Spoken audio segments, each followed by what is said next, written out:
Si decides narrar esto, omite mi apellido completo, ya que todavía sigo en servicio, y la verdad, lo que pasó aquella noche me persigue cada que enciendo la torreta de la patrulla. Yo entré a la policía municipal a los 23 años, en un estado del centro de México que prefiero no nombrar. Siempre pensé que los turnos nocturnos serían los más pesados, por los asaltos, los borrachos, los reportes de pareja, todo eso. Nunca, porque fuera a ver lo que vi. Era una noche entre semana, de esas, donde la radio casi ni suena, y la ciudad parece dormida. Mi compañero en turno era el mismo de siempre, el Cano, un tipo callado, ya grande, que llevaba como 20 años en la corporación. Yo apenas tenía 3 años en servicio, todavía con esa mezcla fea de miedo y emoción. Hoy va a estar tranquilo, ya verás, me dijo mientras revisábamos la patrulla 23 en el estacionamiento. Salíamos a rodar. Eran eso de las 2:30 de la mañana, cuando un reporte raro entró a la frecuencia. Patrulla disponible. Acudan a revisar un posible cuerpo en la carretera vieja. Kilómetro 7. Reporta un trailero que vio algo tirado a la orilla, sin movimiento. Posible atropellado. El Cano y yo nos dirigimos hacia allá sin decir nada. Sabíamos que esos reportes eran los más pesados, pero había que ir. Contestamos que la patrulla 23 iba en camino y tomamos carretera. Esa zona siempre había sido y tenido una fama de peligrosa, pero no solo por la delincuencia. Entre compañeros contaban historias de la de blanco, de sombras que se cruzaban de la nada, de luces que seguían a los carros. Ya sabes, cosas que uno escucha en la base, pero que después se ríe para no dormir con la luz encendida. Mientras avanzábamos, la luz de la ciudad se iba quedando atrás poco a poco, y solo nos iluminaban los faros de la patrulla. Había neblina baja, esa que queda pegada al pavimento. Bajamos la velocidad, pues ya nos acercábamos al kilómetro 7. Pregunté, ¿ves algo? Cano me respondió que aún no. De pronto vi, a la derecha, casi pegado a la raya blanca de la orilla, un bulto oscuro, alargado. Allí, le señalé. Orillamos la patrulla, encendimos las intermitentes y el radio sonó. Patrulla 23, reportan su posición. En carretera vieja, kilómetro 7. Visualizamos un posible cuerpo a la orilla. Descendemos a verificar. Tomé mi lámpara. El Cano hizo lo mismo. El viento soplaba helado y el silencio era tan grueso que un crujido de la grava bajo nuestras botas se escuchaba demasiado fuerte. El bulto estaba boca abajo, con ropa oscura. Parecía un hombre. Buenas noches, policía municipal, dije en voz alta. Ninguna respuesta. Nos acercamos despacio. El Cano se agachó primero. Hijo de... susurró. Está frío. Yo alumbré mejor. Era un hombre de unos 30 o tal vez 35 años, con jeans y una chamarra negra. No se veía sangre alrededor, ni huellas de frenado, nada. Era como si se hubiese acostado a dormir allí, pero muerto. Marca al ministerio, me dijo Cano. Esto ya no es para nosotros. Así que fui a la radio, informé el hallazgo y pedí apoyo a los peritos y a una ambulancia, aunque sabíamos que ya no servía de nada. Mientras tanto, teníamos que asegurar la zona, así que colocamos la patrulla un poco más atrás, cruzándola a media carretera, para que nadie se acercara. Apenas terminamos de hacerlo, y la neblina se puso más densa. Fue entonces cuando comenzaron las cosas raras. Mientras esperábamos, empecé a notar algo. El cuerpo estaba unos centímetros más cerca del asfalto que la primera vez que lo habíamos visto. Al principio, pensé que era mi imaginación. Cano, murmuré. Le pregunté que si lo había movido. Él se extrañó y me preguntó que a quién. Le dije que al señor, que estaba un poco más a la orilla, ¿no? Me miró con un ceño fruncido. No lo he tocado desde que lo revisé, te lo juro. Yo tragué saliva. Me acerqué de nuevo, alumbrando con la lámpara. El cadáver seguía boca abajo, inmóvil, pero ahora podía verle mejor sus manos. Tenía los dedos como tensos, como crispados, como si se hubiese aferrado al suelo antes de morir. Volví a la patrulla. Dentro, el ambiente se sentía pesado. Encendí la calefacción y me quedé mirando al parabrisas. El Cano tomó el radio. Preguntó el tiempo estimado de la llegada de peritos y la ambulancia. Nos dijeron que faltaban unos 20 minutos. Entonces, en medio del silencio, escuchamos 3 golpes secos en la parte trasera de la patrulla. Los dos nos sobresaltamos. ¿Lo oíste?, me preguntó Cano. Dije que sí, que habían sido atrás. Tomé la lámpara otra vez. Me bajé. Caminé rodeando la patrulla, alumbrando todo. Pero no había nada, ni un coche, ni un animal. Solo la neblina, espesándose nada más. No hay nada, le dije al regresar. Habrá sido el viento o algo que se aflojó. El Cano no parecía convencido, pero tampoco discutió. Pasaron un par de minutos más. Entonces, la radio comenzó a sonar en estática, como si alguien tratara de hablar. El cadáver estaba más cerca de la línea de la carretera, a unos 20 o 30 centímetros más adentro, como si se hubiese arrastrado. No mames, solté sin filtros. Cano, míralo. Salimos los dos. Yo alumbraba. Él se quedó parado a mi lado. El cuerpo seguía boca abajo, pero el ángulo de sus piernas había cambiado. El pie derecho apuntaba ligeramente hacia la carretera. Esto no era normal, dijo el Cano, con una voz muy baja. No hay marcas de arrastre. No hay nada. ¿Lo ves? Y sí, el piso alrededor seguía igual. Nada de surcos, nada de tierra movida, como si el cuerpo simplemente hubiese aparecido un poco más allá.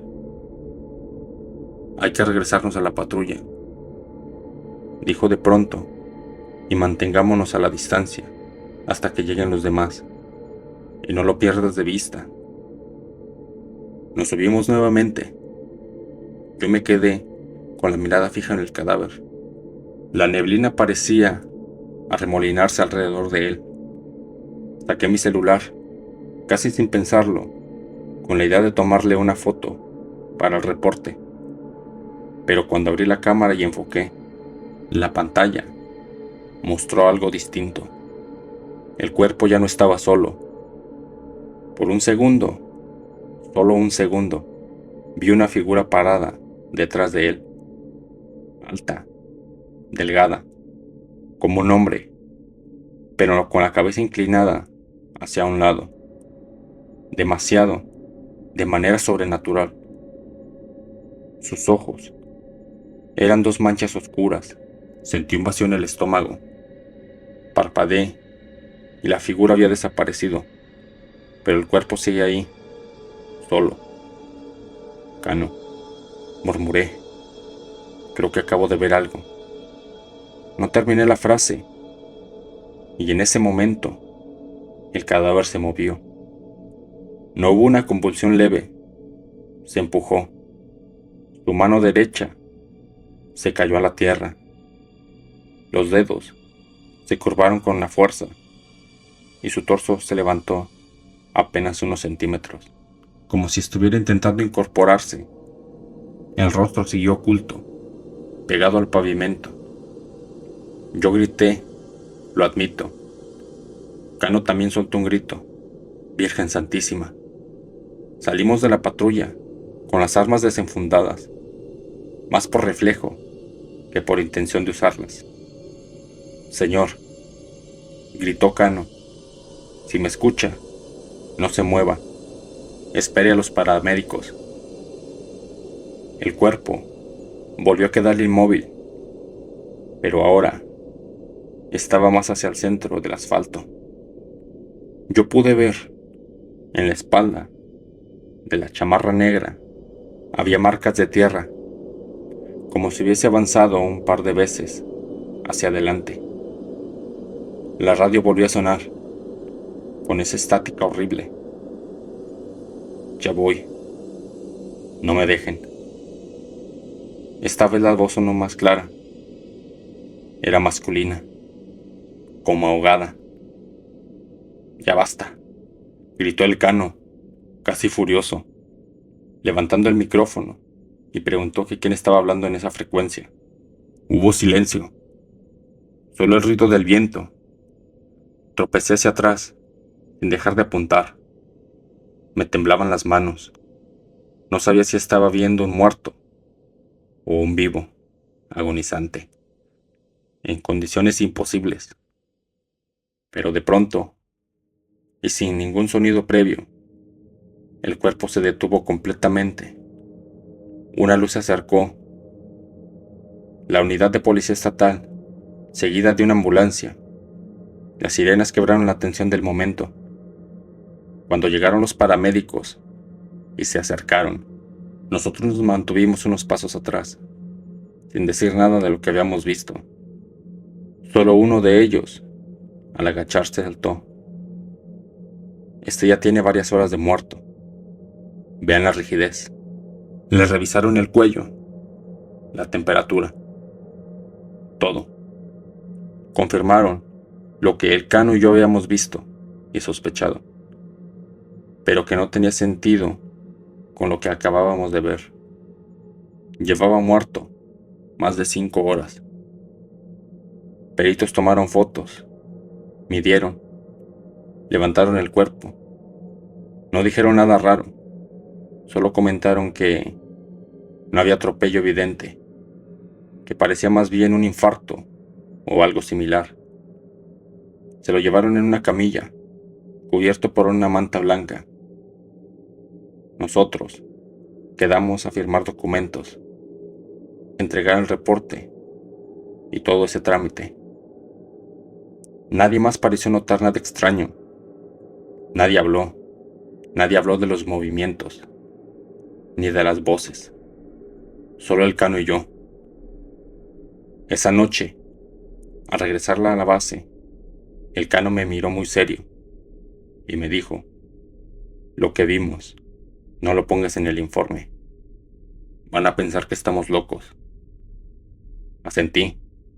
No dije nada. Ya en mi casa no pude dormir. Abrí la galería del celular. Quería ver si la cámara había captado algo. Revisé la foto que había tomado y se me heló la sangre. El cuerpo ahí estaba boca abajo, pero en la parte trasera de la patrulla, apenas visible por el reflejo, en la carrocería, se veía claramente un contorno de un rostro, pálido, con los ojos muy abiertos, pegado al cristal, como mirando hacia adentro. No era el mío, tampoco el del Cano.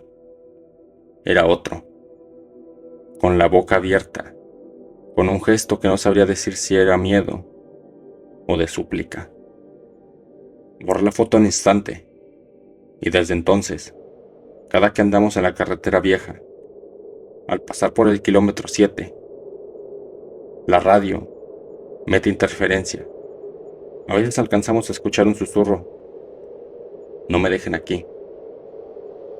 Yo ya pedí el cambio de sector, pero no me lo han dado. Y cada noche que arranco la patrulla 23, siento como si alguien ya estuviera sentado atrás, esperando a que lo llevemos por fin a donde debió llegar esa noche. Gracias por escucharme. Continuamos con la siguiente historia. Siempre pensé que lo peor que verían mis ojos serían cadáveres o accidentes. Más imaginé que lo que me quebraría al mirar sería un monstruo, pero un monstruo que no estaba muerto. Mi historia no tiene fantasmas, ni sombras con ojos, ni nada de eso. Y aún así, te juro que aún me sigue despertando en la madrugada, porque los muertos, pues ya están muertos, pero los vivos son otra cosa. Yo patrullaba en una ciudad mediana, en una colonia vieja de calles estrechas y casas pegadas, unas con otras, en un rumbo conocido como San Isidro. Allí, los vecinos eran bien chismosos, conocían a todos y lo sabían todo. Si alguien nuevo llegaba, se enteraban. Si alguien se peleaba, lo sabían. Nada pasaba sin que nadie supiera. Al menos, eso creíamos. Esa noche, en mi turno con mi compañera, Valeria, eran cerca de las 12 de la noche, cuando entró un reporte a la central. Patrulla disponible. Posible caso de violencia familiar. Callejón San Isidro, número 14. Vecina reporta gritos y golpes desde hace rato. Respondimos que íbamos en camino. El callejón San Isidro era angosto. Apenas cabía la patrulla, así que la dejamos en una esquina y seguimos a pie. Al acercarnos, lo primero que me llamó la atención fue lo silencioso que estaba todo. Ningún perro ladrando, ninguna televisión encendida, nada, solamente el eco de nuestros pasos. Tocamos la puerta del número 14, una casa de fachada descuidada, pintura cayéndose, una ventana pequeña sin rejas y un foco amarillo que estaba en la entrada. Nadie nos respondió. Volvimos a tocar, esta vez más fuerte. Policía municipal, dijo mi compañera. Venimos por un reporte de los vecinos. ¿Se encuentran bien? Y solo hubo silencio. Me alejé un poco para tratar de escuchar algo adentro, pero no había ninguna voz, ninguna televisión, nada. Estábamos a punto de pedir autorización para irnos, cuando la puerta de al lado se abrió apenas, lo suficientemente para que se asomara una señora mayor, con mandil y una cara de susto.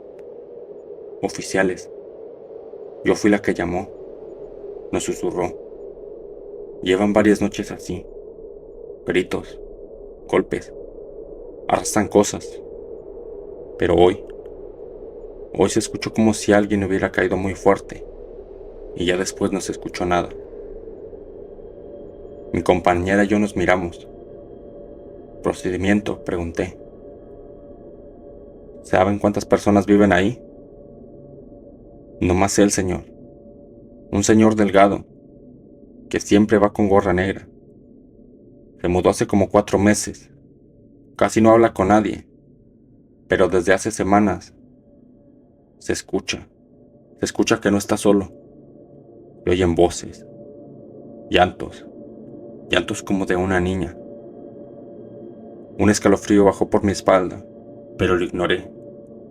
Tenemos que hacer nuestro trabajo. Gracias, señora.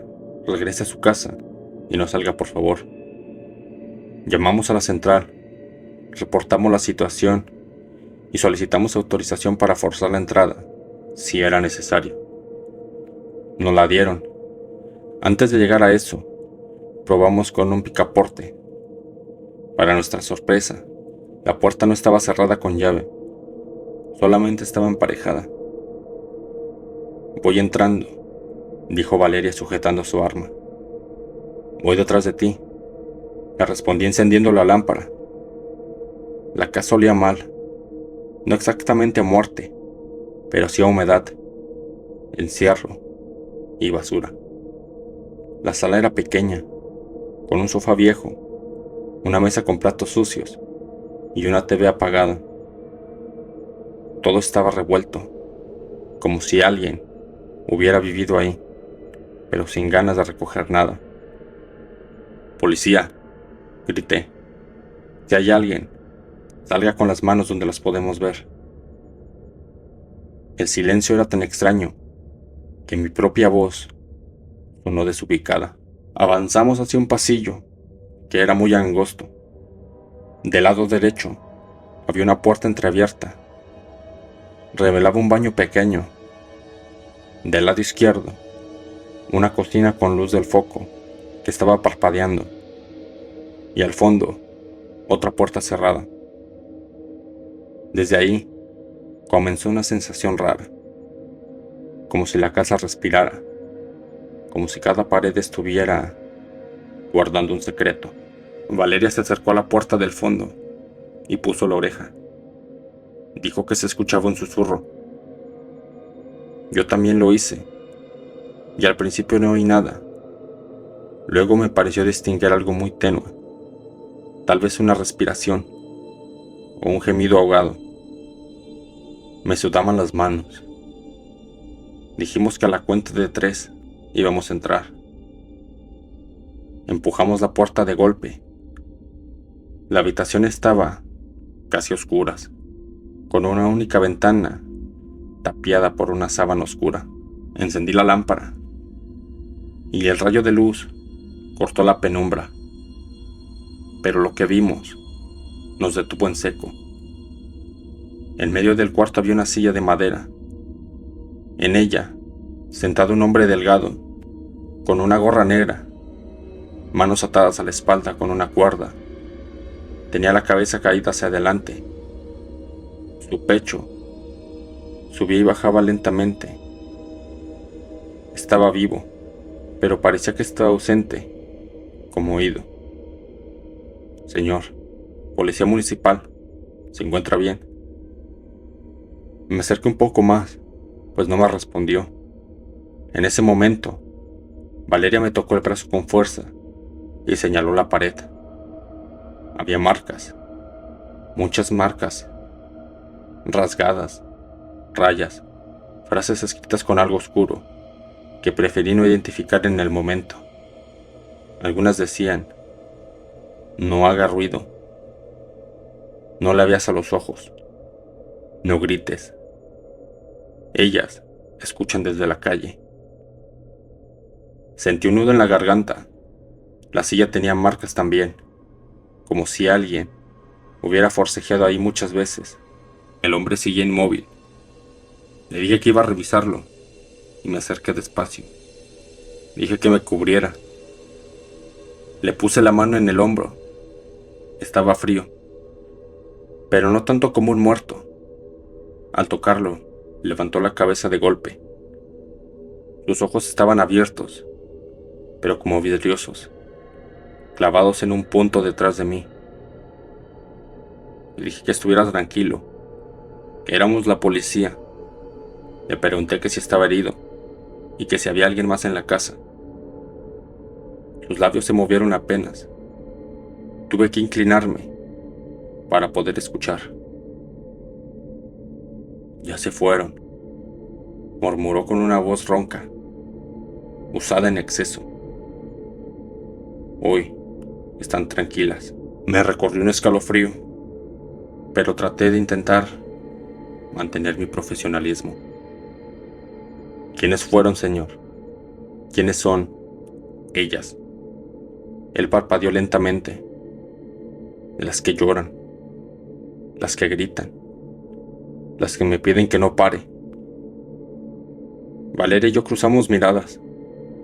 El tipo estaba claramente fuera de sí, pero algo, en la forma en la que lo decía, esa mezcla de terror y costumbre, me puso nervioso. Desaté sus manos. Tenía las muñecas llenas de marcas, algunas frescas y otras cicatrizadas, como si llevara meses atándose y desatándose de ahí. Le pregunté que si podía ponerse de pie. Asintió, aunque sus piernas temblaban. Vamos a sacarlo, me dijo Valeria. Aquí hay algo mal. Primero hay que asegurarlo a él. Así que lo ayudamos a caminar hacia la sala.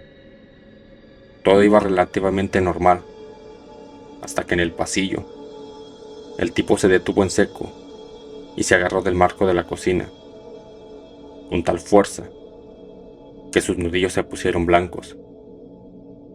No, por ahí no, dijo con un pánico muy real en su voz. Esa puerta no. Ellas se enojan. Miró la cocina, como si allá adentro hubiera un monstruo. Yo alumbré. Lo que vi me quedó tatuado. En la cocina, cerca del lavabo, había algo así como un altar improvisado. No religioso, no de santos. Eran objetos de niñas, muñecas sin ojos, listones, un par de zapatitos pequeños, moños, cuadernos con dibujos infantiles, todo apilado de una forma extraña. En la pared, con el mismo material oscuro que en el cuarto, habían escritos unas palabras una y otra vez. Gracias, gracias, gracias. Decenas de veces, algunas encima de otras. ¿Qué es eso?, le pregunté en automático. El hombre comenzó a temblar. Dijo, si no les agradezco, vienen. Balbuceó, si no les pongo algo, gritan toda la noche. Si rascan la puerta, lloran, me dicen que salga. En ese momento, lejos de pensar en fantasmas, lo que se me vino a la cabeza fue algo peor. ¿De dónde habían salido tantos objetos infantiles? ¿Por qué había tantos? Valeria llamó por radio, pidiendo refuerzos, y la presencia inmediata de investigación. Y si era posible, del ministerio. Katsu ya había dejado de ser una simple pelea familiar, y mientras ella hablaba, yo seguía observando al tipo. Tenía la mirada fija al altar, en una mezcla de miedo y devoción. Dígame la verdad, le dije en voz baja. ¿Hay alguien más en esta casa? Tal vez niños o niñas. Él negó con la cabeza, pero sus ojos se llenaron en lágrimas. Me dijo, ya no están. Solo vienen cuando se hace de noche, cuando no les dejo algo o no les hago caso, cuando me quedo dormido. Quise hacerle más preguntas, pero llegó el primer apoyo, un oficial de mayor rango, que se hizo cargo del hombre. Lo esposaron por prevención y lo sacaron de la casa. Nos ordenaron revisar todo, cuarto por cuarto, rincón por rincón. Lo que encontramos en el cuarto del fondo nos terminó de romper. Debajo de la ventana, tapada por una sábana, había una especie de compartimiento en la pared, como un hueco de mal disimulado, con una tabla No estaba asegurado, ni con candados, ni nada, apenas sostenido por clavos flojos. Uno de los compañeros lo retiró, y el olor que salió de allí fue tan fuerte que todos tuvimos que cubrirnos la cara. No era el olor a cadáver reciente, era un olor viejo, mezclado con humedad, moho y como algo podrido.